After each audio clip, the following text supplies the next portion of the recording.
क्या बॉलीवुड फिर से डूम हो चुका है?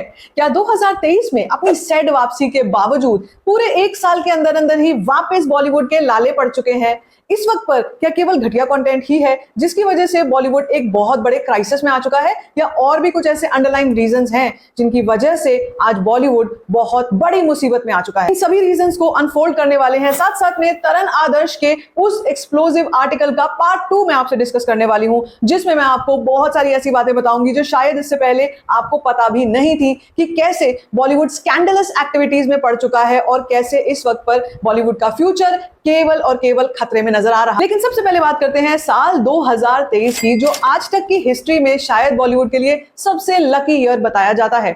इस 2023 में शुरुआत हुई पठान के साथ, उसके बाद गदर, उसके बाद जवान, उसके बाद एनिमल। बॉलीवुड की कुछ ऐसी फिल्में थीं जिन्होंने एक बहुत लंबे गैप के बाद बॉलीवुड को फिर से बॉक्स ऑफिस पर रौनकें दिखाई, जिनमें इंडिपेंडेंस डे पे रिलीज हुई फिल्म गदर 2 ने तो सारे के सारे रिकॉर्ड्स ब्रेक करके रख दिए। हालांकि बॉलीवुड इस फिल्म को अभी भी अपनाने से मना करता है, लेकिन मेरे हिसाब से गदर 2 एक बहुत बड़ी कमर्शियल सक्सेस। उस फिल्म ने न सिर्फ सनी पाजी को वापस से लाइमलाइट में आकर लाकर खड़ा किया, बल्कि उनके लिए नए प्रोजेक्ट्स का रास्ता भी खोला जो हमारे को अगले साल में दिखाई देंगे। लेकिन इसके अलावा बॉलीवुड के बाकी बड़े बड़े नाम जैसे कि शाहरुख खान, रणबीर कपूर, इन नामों के आगे जो फ्लॉप का ठप्पा लगा हुआ था, उस फ्लॉप के ठप्पे को साल 2023 ने हटाया। 2024 में आखिर ऐसी कौन सी पनौती आई कि हमको बीएमसीएम या उलझ जैसी महा डिजास्टर फिल्में देखने को मिल रही है? सबसे पहला सबसे बड़ा रीजन जिसकी मैं बात करूंगी वो ऑफ कोर्स है घटिया कंटेंट। यस, जब तक बात होगी बॉलीवुड के बारे में तब तक बात होगी घटिया कंटेंट की। तो बड़ी बड़ी बातें हैं, बड़ा पाव खाते हैं। वाशु भगनानी ने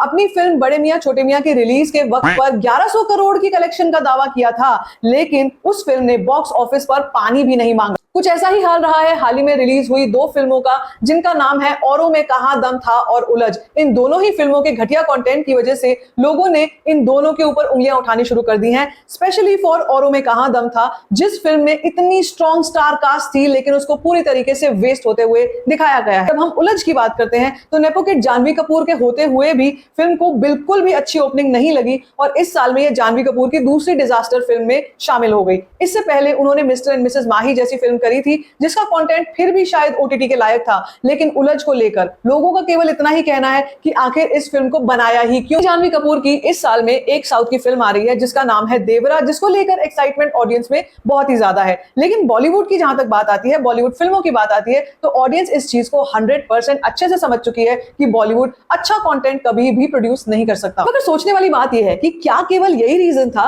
जिसकी वजह से आज 2024 में फिल्मों को रिगड़ना पड़ रहा है, बॉक्स ऑफिस पर पानी भी नहीं मांग रही हैं और दूसरे तीसरे दिन ही उतर जाती हैं? क्या यही एक रीजन है? नहीं, इसके पीछे और भी कई रीजंस हैं जिनको तरन आदर्श ने हमसे साझा किया है। बात है 17 जुलाई 2024 की, जिसमें पहली बार बॉलीवुड हंगामा ने सीधा हमला किया ऑन 2 समोसा क्रिटिक्स, जिनका नाम है सुमित कदेल और रोहित जायसवाल। ये 2 ऐसे नाम हैं जिनको बताया जाता है कि बॉलीवुड के सबसे बड़े घटिया समोसा फेक क्रिटिक्स हैं, जो केवल कुछ समोसों पर अपने जमीर को बेच देते हैं। इससे पहले इन लोगों ने बड़े मियां छोटे मियां जैसी महा डिजास्टर फिल्म को 4.5 स्टार, 3.5 स्टार इस तरीके के रेटिंग्स दिए थे और उस फिल्म को अलग अलग प्लेटफॉर्म्स पे तरह तरह से प्रमोट भी किया था।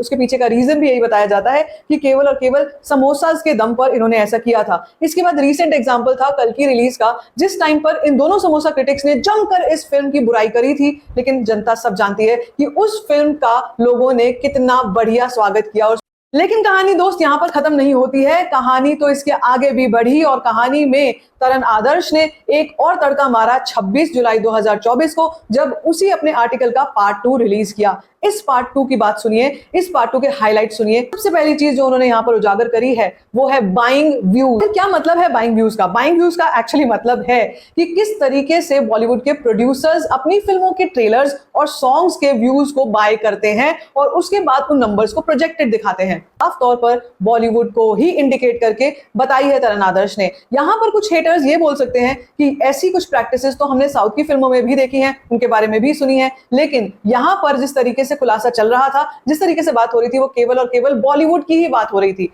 उस चीज में, उसी कड़ी में तरण आदर्श ने यह भी बताया है कि ये जिस तरीके की बाइंग है, ये केवल और केवल ट्रेलर्स पर ही पॉसिबल है और ट्रेलर्स और सॉन्ग्स पर ही होती है। और रीसेंट एक एग्जांपल में उन्होंने ये भी बताया है कि एक बहुत बड़ी एक फेमस सिंगर थी जिसने 75 लाख दे करके अपनी फिल्म के गाने को टॉप ट्रेंड पर किया था। सिंगर थी और ये कौन सा सॉन्ग था ये मैं आप पर छोड़ती हूँ गेस करने के लिए, लेकिन अगले एपिसोड में आपको जरूर बताऊंगी। लेकिन फिलहाल उन्होंने ये खुलासे किए और ट्रेड एनालिस्ट अमोद मेहरा ने कुछ और चीजें भी बताई हैं इस पर्टिकुलर प्रैक्टिस के बारे में, और वो ये है कि ट्रेंडिंग एट नंबर 1 वाली चीज को भी खरीदा जा सकता है और बॉलीवुड शुरू से इन प्रैक्टिसेस में लगा रहता है। तो इसका मतलब तो साफ तौर पे ये है कि जब आप बॉलीवुड की किसी घटिया फिल्म को ट्रेंडिंग एट नंबर 1 पर देखते हैं या उसके सॉन्ग को ट्रेंडिंग एट नंबर 1 पर देखते हैं, तो आपको समझ जाना चाहिए कि यहां पर केवल और केवल स्कैम हो रहा है। फेक रिबेट्स, क्या आपने इससे पहले कभी इसका नाम सुना है? तो अब ये फेक रिबेट क्या भला है, समझने के लिए एक एग्जांपल उठाते हैं। फर्ज कीजिए किसी फिल्म की शूटिंग किसी फॉरेन कंट्री में हो रही है, वहां पर यही प्रोड्यूसर्स जो हैं उस फिल्म की, उस जगह की प्रमोशन के लिए कुछ रिबेट मांगते हैं, जो रिबेट कई जगहों पर ऑलरेडी दिया भी जाता है, कई फॉरेन कंट्रीज में अपनी तरफ से दिया भी जाता है, जिसका सही तरीके से कुछ लोग इस्तेमाल भी करते हैं। लेकिन जो बॉलीवुड के पुराने खिलाड़ी हैं, जो बॉलीवुड के स्कैमस्टर्स हैं, उन्होंने एक प्रैक्टिस बना ली है। उन्होंने इस रिबेट में भी और बढ़ा चढ़ा कर रिबेट्स मांगनी शुरू कर दी हैं, जिसके चलते पहले तो कई ऐसी फॉरेन कंट्रीज थी जो बेवकूफ बन जाया करती थी, लेकिन आज के समय में इन कंट्रीज की भी, गवर्नमेंट्स की भी आंखें खुल चुकी हैं और वो ये जो फेक रिबेट्स हैं, ये जो नंबर्स हैं, इनका जो मैनिपुलेशन है, उनको अच्छे से समझ जाते हैं। जब कोई प्रोड्यूसर किसी फॉरेन लोकेशन पर शूटिंग करेगा तो उसमें उसका कितना बड़ा खर्चा आएगा, कितनी बड़ी लागत आएगी। यहां पर रिबेट्स इसीलिए दी जाती थी, पहले गवर्नमेंट्स इसलिए, फॉरेन गवर्नमेंट्स इसलिए रिबेट्स देती थी ताकि उस कंट्री का प्रमोशन हो, फिल्म में उस कंट्री के बारे में बात की जाए। इन शॉर्ट कह सकते हैं कि बार्टर सिस्टम ऑफ टूरिज्म। यहां पर टूरिज्म को बढ़ावा देने के लिए उस जगह के, उस पर्टिकुलर लोकेशन के बारे में अच्छे से बताया जाता था, या फिर किसी फिल्म में किसी तरीके से इन फिल्म प्रमोशन किया जाता था। लेकिन यहां पर बॉलीवुड ने यहां पर भी गंदगी दिखानी शुरू करी और बजाय प्रमोशन करने के बल्कि फेक प्रमोशन करना शुरू किया। यहां पर शूटिंग तो कर रहे हैं स्विट्जरलैंड में, लेकिन दिखा रहे हैं हिमाचल। ऐसा भी बॉलीवुड के लोगों ने किया है, क्योंकि वो उस कंट्री को ज्यादा प्रमोट नहीं करना चाहते या नहीं कर रहे हैं फॉर सम रीजन, क्योंकि उनको वो जो उनकी मुंह मांगी रिबेट है वो नहीं मिली है। This is called fake rebate system. इस फेक रिबेट की वजह से भी बॉलीवुड गर्त में गिरा हुआ है, क्योंकि अब जब से फॉरेन कंट्रीज ने ये रिबेट्स देनी बंद कर दी हैं, तब से प्रोड्यूसर्स के लाले पड़ गए हैं। प्रोड्यूसर्स ने अपने जेब से और ज्यादा पैसा लगाना शुरू कर दिया है। वहीं दूसरी तरफ डायरेक्टर्स की जो डिमांड होती है, यानी कि फॉरेन कंट्री में शूट करने की जो डिमांड होती है, वो उसको भी जुटला नहीं सकते, उसको भी कम कर नहीं सकते। तो देखा जाए तो एक तरीके से प्रोड्यूसर की जेब में छेद पे छेद होता चला जा रहा है। और वहीं दूसरी तरफ कंटेंट पर ध्यान नहीं दिया जाता, अच्छी कहानियों पर ध्यान नहीं दिया जाता, बल्कि ये जो रिबेट्स का गेम है, ये जो व्यू बाइंग का गेम है, ये जो पेड रिव्यूज का गेम है, ये सब कुछ चला जाता है। इसी कड़ी में एक और पॉइंट है जिसका नाम है फॉरेन जंकेट्स। आपको तो अच्छे से याद ही होगा कि सुमित कदेल और रोहित जायसवाल, ये दोनों ही बड़े मियां छोटे मियां के रिलीज से पहले जॉर्डन का ट्रिप करके आए थे, और ये जॉर्डन का ट्रिप उनको पूरी तरीके से स्पॉन्सर किया था वाशु भगनानी ने। इसी प्रक्रिया को कहते हैं जंकेट्स, फॉरेन जंकेट्स, जिसका मतलब ये है कि एक तरीके से barter system of paid reviews. Barter system जिसमें एक फॉरेन की पूरी ट्रिप कराई जाती है, सेलिब्रिटीज के साथ इंटरव्यू कराया जाता है, सेलिब्रिटीज के साथ क्वालिटी टाइम बिताने के लिए दिया जाता है। ये सब चीजें आती हैं फॉरेन जंकेट्स में। इसमें और भी कई ऐसी सुविधाएं, ऐसी चीजें मिलती हैं, ऐसे प्रॉफिट्स मिलते हैं जिनको मैं यहां पर बता भी नहीं सकती हूं, लेकिन ये सारी की सारी प्रैक्टिसेस फॉरेन जंकेट्स में आती हैं। इस प्रैक्टिस में आने वाले केवल सुमित कदेल और रोहित जायसवाल ही नहीं है, बल्कि बॉलीवुड के बहुत पुराने लोग भी, जैसे फिल्म कंपेनियन की पूरी टीम, अनुपमा चोपड़ा या सुचारिता त्यागी, ये जितने भी लोग हैं जिनको भी आप कभी देखते हो कि कभी कैंस में जा रहे हैं, या कभी आप देखते हो कि ये किसी फॉरेन फिल्म, ये किसी फिल्म की फिल्म फेस्टिवल में जा रहे हैं और वहां पर जाकर उनको फिल्म प्रमोट करने को मिल रही है, क्वालिटी टाइम मिल रहा है। All this is part of foreign junket. ये फॉरेन जंकेट जो है, ये बहुत पुरानी प्रथा है जो बॉलीवुड चला रहा है, जिसके चलते अपनी फिल्म को जैसे तैसे भी करके प्रमोट करना है, कहानियों पे काम नहीं करना है, केवल और केवल प्रमोट करने में बॉलीवुड लगा रहता है। और इसी कड़ी में आखिरी स्कैम जो है वो है एंटोरेज कॉस्ट एंड वैनिटी वैन्स। जी हाँ, वैनिटी वैन्स प्रोवाइड की जाती हैं, एंटोरेज कॉस्ट उठाई जाती हैं। एक एक्टर अपने साथ 10-10, 12-12 लोगों का स्टाफ लेकर के घूमता है। इस सब को कहा जाता है एंटोरेज कॉस्ट। चाहे फराह खान हो या करण जौहर हो, जो भी इस बारे में बात कर रहे हैं, ये वही लोग हैं जो एक्चुअली इन एक्टर्स के नखरे उठाते हैं, जो एक्चुअली जा जाकर इन लोगों से बोलते हैं कि अपने 10-12 जनों के स्टाफ को भी ले आना, हमें कोई प्रॉब्लम नहीं है।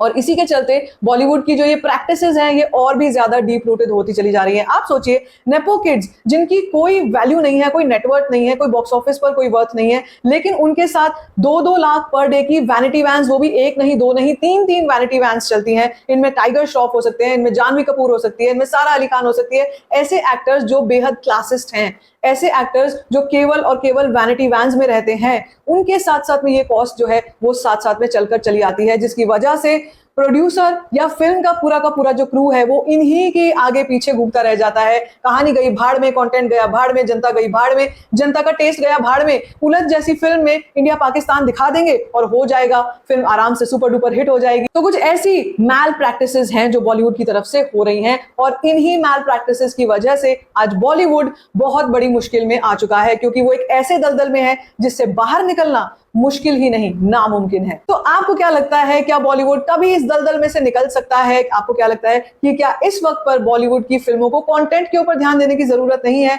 और अगर नहीं है तो भाई आने वाले समय में बॉलीवुड के दिन कितने बचे हैं आपके हिसाब से? Let me know in the comment section. बाकी like this video, give a thumbs up, don't forget to share it and don't forget to subscribe to my channel. Just for story fine.